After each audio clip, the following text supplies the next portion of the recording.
Hey, how's it going? This is a video for my MK6 GLI. So I kind of describe to you what I've been experiencing. Every once in a while, actually recently every day I drive, I was getting the smell of leaking coolant. So I go under my hood, I scoped out, and turns out I was leaking coolant, specifically down right here at the bottom of the reservoir, right there. And then back here, I don't know if you can see it, but basically the connections that go into the firewall, from the engine block to the firewall, I'm leaking coolant there too. I checked the fittings, and the fittings were fine, so I'm kind of like, why is it leaking? A couple days after, it was a cold day, so I tried using my heat, and my heat wasn't working either. Well, the weird thing was, it was hot out of this vent, and these other vents were cold. There was a pretty significant temperature variance. Do some reading, figure out, hey, all these things are connected to the heater core, because the way the heater core is designed, it heats the air and then spits it out of these vents. But if the heater core is clogged, then that means it's not getting hot coolant flushing through the heater core. Therefore, it's not heating the heater core. Therefore, I'm not getting hot air out of the vents. So, did some reading online. You can pretty much narrow this problem down to two things. It's either the heater core or it's the flaps, the HVAC flaps. I don't think it's the flaps, because when I turn the knob on my HVAC, and I have the regular knobs, by the way, I don't have the climate control ones. When I turn the knobs, I do feel a temperature variance, even though it's not going up to heat on these vents. So I don't think it's the flaps. So what I'm doing today is I'm changing the heater core out. Luckily for MK6 Jettas, and I'm assuming Golfs too, I don't know for sure, so you might want to check. This is not a dash out procedure, because on older cars you have to take the entire dash out. For this car, I just took this one kick panel off on the driver's side, and lo and behold, it's right there. You see where these two tubes connect to? So theoretically, according to a couple things that I read online, all you need to do is undo 1, 2, 3, 4 bolts, undo these couplings for these pipes, and the whole heater core should slide out from that cover. I've never done this before, so we're learning this together, but I'm gonna do this, and wish me luck. Alright, so for this job, tools you're gonna need: I have a 1/4-inch drive socket, got a T26 point. Let me see if I can get. It's a T26 point Torx. This is really just to undo the kick panel. After that, you don't really need it. I've got a size 6 metric 1/4-inch drive socket to undo all the tiny bolts right here. And I've got an Allen wrench for one of the couplings on the lower pipe right there. Okay, and that's all you need so far. Alright, before you start working on this thing, you probably want to make sure your car is cooled down. Because if you just finished running your car, this pipe will be hot, this pipe will be hot, and the whole heater core should be hot as well. So just be careful, make sure it's cool to the touch before you start doing work. I do have this towel here as a precaution. I'm not really sure how much coolant is going to leak out of here. I was thinking I should drain the system entirely, but then I have to deal with air being in the system. I think one way or another I'll probably get air in the system anyway, but I'm just going to go ahead and try this without draining it. Is that recommended? I don't know, but that's how I'm going to do it. Alright, first thing I'm going to do is I'm going to undo this right here with this Allen wrench. I'm sorry, I don't know what size it is, but I'm going to go ahead and undo this. I'm just going to say that it's small, and maybe that'll help you figure it out. So I'm undoing the lower coupling. And this is going to suck if a bunch of coolant starts coming out.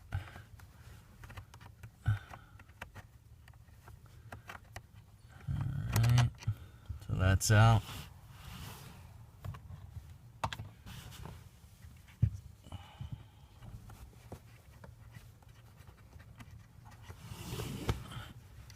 It's pretty on. Oh, there you go. Just need to break it loose. For now, I'm just going to move it out of the way so I can get to this bolt right here. So I don't really want to open it just yet. Alright, here we go. Now we're removing this cover that's covering the heater core. As soon as I get this in the right direction, there we go.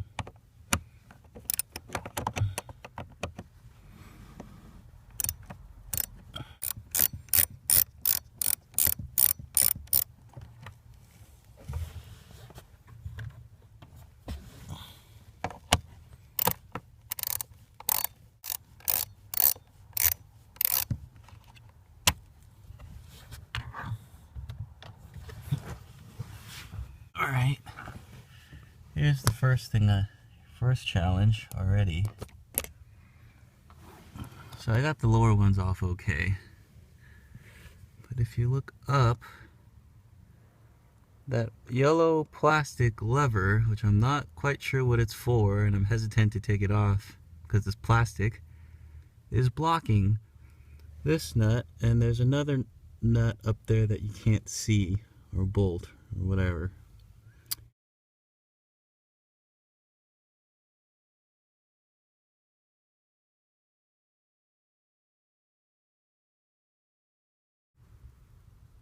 Alright, so I tried to get that last top bolt off on this cover, and I still can't get to it.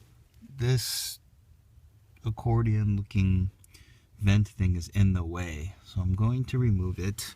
It looks like there's only 2 bolts. One, let's see if I can get some light on here. One there, and the other one is up here somewhere. I'm gonna undo those and see if that helps. After looking at this, I would have had a lot easier access if I took this whole lower driver's side panel off. But I'm gonna try it without it. We'll see how it goes. Alright, so I'm back. It looks like there's no other way around it. This bottom panel is gonna have to come off. And it looks like there's maybe four bolts. 2 here, 1 for the OBD2 scanner. Where is it? That one, which I already removed. There's 1 to the side here. And there's... oh geez, sorry. There's 1 right there. And the 4th one is right there. So, pretty accessible.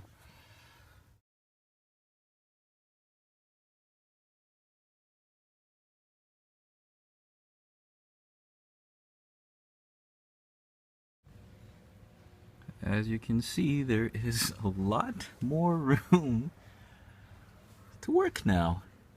If I had known this, I wish someone did a DIY. I would have removed the driver's side lower dash panel a long time ago, instead of having to contort my body in this very small space.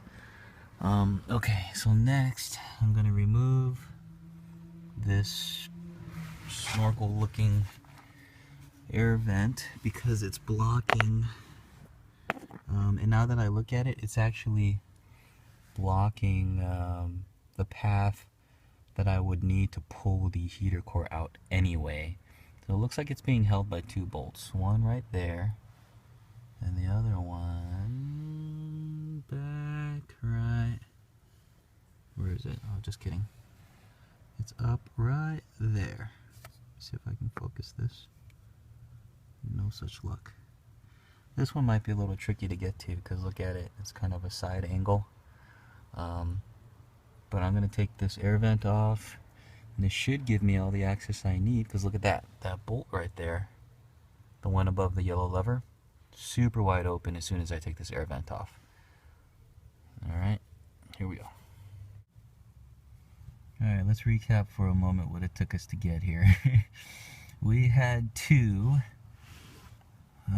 in order to get to this top bolt, screw, sorry, we had to remove that yellow lever, which is the temperature control lever, I'm going to call it. We had to remove the lower dash driver's side panel.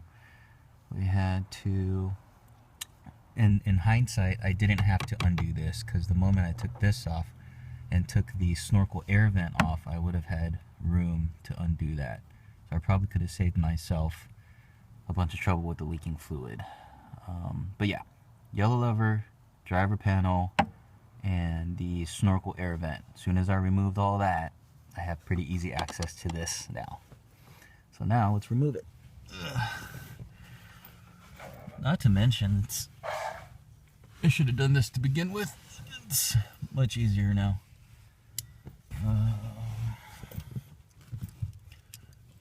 I am going to use an extension.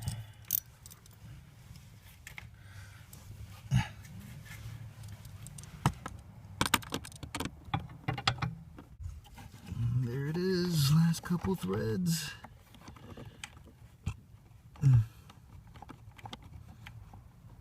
Oh, thank goodness. All right. Now, I should be able to take this off.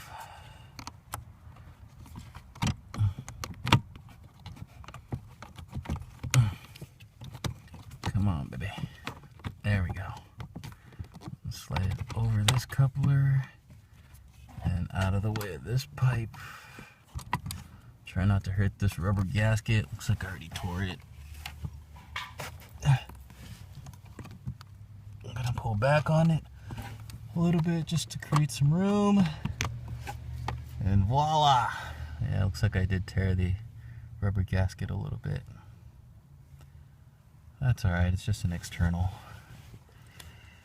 And there you have it, folks.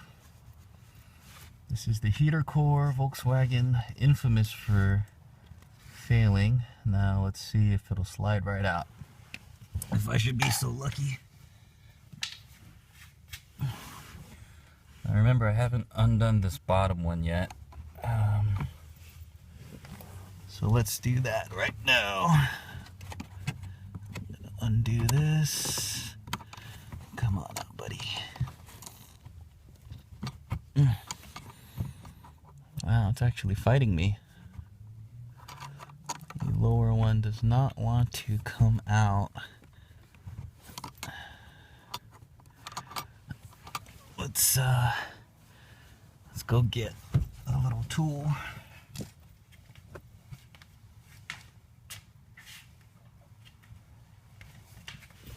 The old trusty rubber mallet.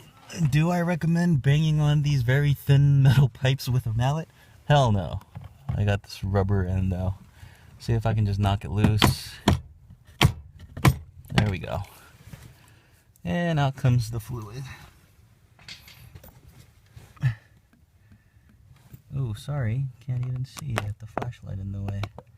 So I got the lower one knocked loose. Got some more fluid spilling out. I'm probably gonna have a coolant smell in my car for a couple days. Hopefully this towel soaked most of it up. I think some of it got on the carpet though. Anyway, without further ado, I'm gonna pull this one down and pull this one up out of the way. I'll tell you, the most difficult thing about this job, I can see why the dealer wanted $700 for this. It's because the technician has to really contort himself to get this thing out of here.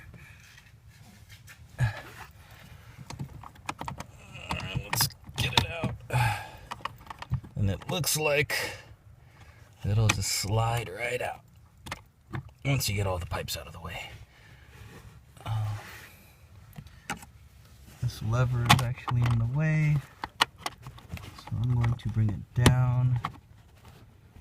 Oh, actually, no. I'm going to leave it up.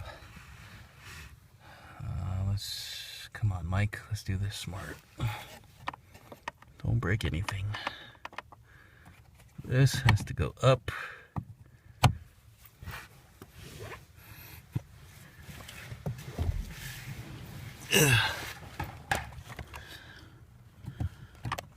Okay.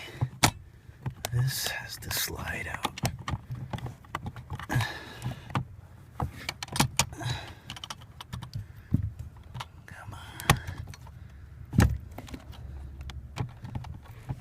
Oh, so close. Oh, yes. Thank you, Jesus. Oh. Alright. Oh, sorry. There we go. Oh, yeah. That is a good feeling. And it should slide out just like a Nintendo cartridge.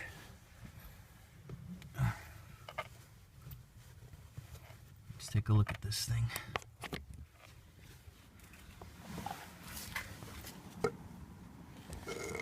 This is it. All that trouble just for this. You know, I'm complaining, but my understanding is that on older model cars, you had to take the entire dash apart. So, considering, I think this is a fair trade-off. It's hard to tell if it's clogged, to be honest. I mean, I see a lot of gunk in there.